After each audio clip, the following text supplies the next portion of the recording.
Magandang gabi po sa inyong lahat. O kaya magandang araw, depende kung kailan nyo napanood ang video na ito. Patuloy tayo sa pagre-record kasi maalala natin bago pa ang rally ng Iglesia ni Cristo noong November 16 and 17. Grabe ang ginawang panira sa Iglesia. Kasi ito daw ay destabilization. Ang bawat a-attend daw ay bigyan ng 3,000. Yung mga istoryang ganun na alam naman natin kapag Iglesia ni Cristo ang gumagawa, voluntaryo ang lahat. Lahat pumupunta doon dahil sa aming pananampalataya, dahil sa aming pagsunod sa aming namamahala. So kaya napuno yung area dahil karamihan doon ay Iglesia ni Cristo. May mga taong sumama. Yun nga, sinabihan, nagsalita nga ang Catholic Church na hindi sila makikilahok.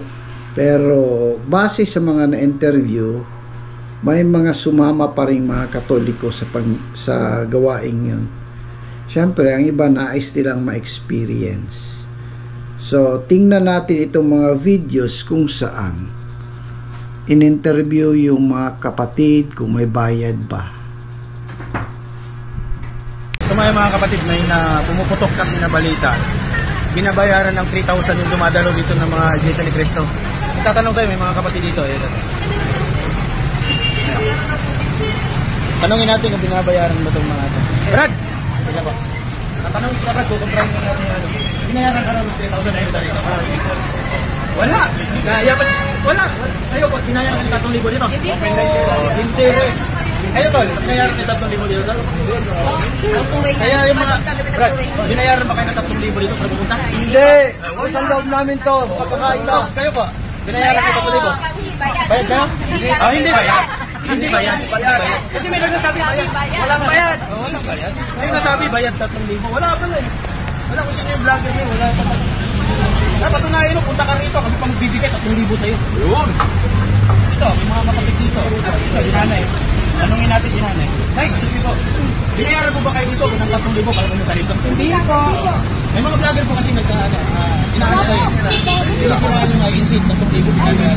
Hindi ang sarap sa amin, may 9,000. Sarap sana no. Maganda sana budget ng gasto. Kaya pagdating So wala pong ganang binayaran. Hindi naman akong gastos ko. Para sa pamamahala. Baka sinagpabigyan ko ng pera. Walang ganang naman ng 3,000. Hindi lang ng 9,000. Hindi naman sarap sa ba? May condominium ako pinapaupahan. Pero wala bayad ka na. Wala sa pagpapamahala. Kaya inaano kayo pumunta sa rito. Tayo magbibigay. Kaya tayo nakikipagkaisa dahil tayo mamamayang Pilipino. Tayo ay taxpayer. So dapat gamitin nila ang bawat sentimo ng pondo ng Pilipinas. Huwag nilang kinukulimbat. Gusto para mga tugsan. Yeah! Yun, no? Kasi ang kwintre, okay na. Sila walang kapusugan. Tama tayo, Walang bayad. Ay mga kapatid, bayad ba kayo? Pumunta rito? Hindi mo. Walang bayad. Kaya ikaw, ano kasi mga big news lagi sa'yo eh. Ilala ka namin, punta ka dito, kami bibigay 3,000 sa'yo. Tunayan namin yan. Patak kami ng pena dito. Kasi lagi pupunta sa Facebook, bayad daw yung mga pupunta dito. Nakikita mo kasi. Kaya walang ganung pangyayari na binabayaran pa. Kusang loob kami pumupunta dito sa atas ng pamamahala. Di ba mga kapatid? Salamat po. Thank you po. Thank you very much. Tara, lumubos na yan para makita mo. Ay lumapit sa amin, taga DZEM. Ang sabi sa amin, nagtatanong siya kung magkano raw ang binayad sa amin kung meron. Tapos ang sagot ko, wala po. Yan yung DZEM, naghahanap ng chismes kung meron nga baga sa ating binayad ang iglesia. O diba, naghanap sila ng chismes. Ang dami pong kapatid na Iglesia ni Cristo na nandito po ngayon. Tapos 3,000 per head. Nagpapatawa po kayo. Sabi nga ng ibang kapatid dito, baka kami po magbigay sa inyo ng 3,000 sikat pesos. yung comment mo.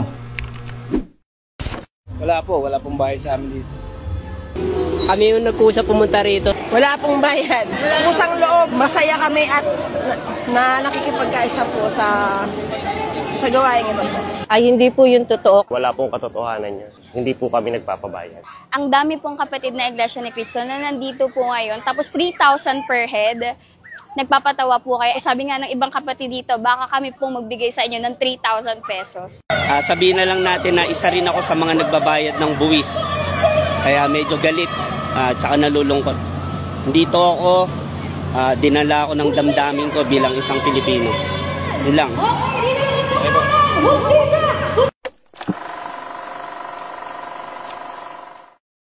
Dahil nakurakot nga po. Ngayon po, pakita po natin itong mga dala ninyo, no? Yung inyong pagsasakripisyo dito sa Quirino Grandstand. Ma'am, ano po ba yung mga dala nyo ngayon? May hotdog po kami. Ito po, tira na lang ngayon. Tira. Chicken pastil. Yung chicken pastil. Tapos yan. Ito sino? Ay, tira pa po kami. Tusino. Tusino na lang po yan. Kanya-kanya po kayong baon dito. Ay, libre pong pagkain. Libreng pagkain. Libre pong pagkain ng aming dito. Ay, Tulad ano ng daw po? McDo at Jollibee. Binayaran daw po kayo Ay, para hindi dumating dito. binayaran. Hindi po totoo yan. Talaga? Wala po Paano nyo po katotohanan yan. masabi sa aming nanonood na hindi kayo binayaran? Hindi po kami talaga binayaran. Talaga? Dahil sa iglesia hindi po nababayaran. Pakikipagkaisa po. Abunado pa ba kayo dito? Ay, hindi po kami abonado. Yan po ay sarili namin pusa. Abunado. Wala po kami. Pero kayo ang nagbayad ng lahat nito. Personal po namin. Personal po namin. Personal ninyo ito. Kagaya nung marami pang mga miyembro ng Iglesia ni Cristo na nagtipon-tipon dito sa Quirino Grandstand. Yung iba nag-book pa ng hotel dito sa May Rojas Boulevard sa iba-ibang bahagi ng Maynila. Sarili daw nilang bayad, KKB, para raw sa kanilang paninindigan. At ito ay hindi raw laban sa kahit sinong politiko. Tama po ba? Opo. Hindi daw po laban sa kahit sinong politiko pero para raw sa demokrasya. Ngayon, syempre maraming mga opinyon dito. Kayo ba naniniwala dyan o hindi? Iba-iba yung ating mga opinyon. Tuloy natin pag-usapan. Ito, mga kapatid na ito ay galing pa sa Baguio, sa Benguet. Shout out sa kanilang world champion na si James Hamis Martin. So, pakinggan natin sila.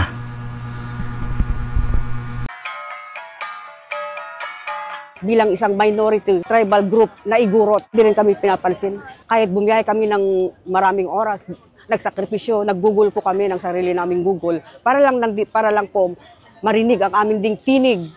Wala pong bayaran na nangyari sa aming ganitong mga aktibidad namin. Wala po. Ito po ay mula sa aming puso. Dahil gusto namin makipagkaisa. Dahil alam din namin talaga ang nangyayari sa ating bansa. Ang hinayin ng ating bayan, di ba? Yung mga kurakot, yung mga ano. Kaya nga, transparency for better democracy. Kaya nga maraming salamat. Dahil may ganitong mga panawagan. Kaya po nandito kami para din po sa susunod na henerasyon. Dahil ano na pong mangyayari pag ganito na lang ang sistema ng ating gobyerno. Kaya po talaga ang puso namin, talagang ito po ang sinisigaw ng aming puso. Ito po ang tinig namin din na taga Benguet. Kaisa kaming mga igurot!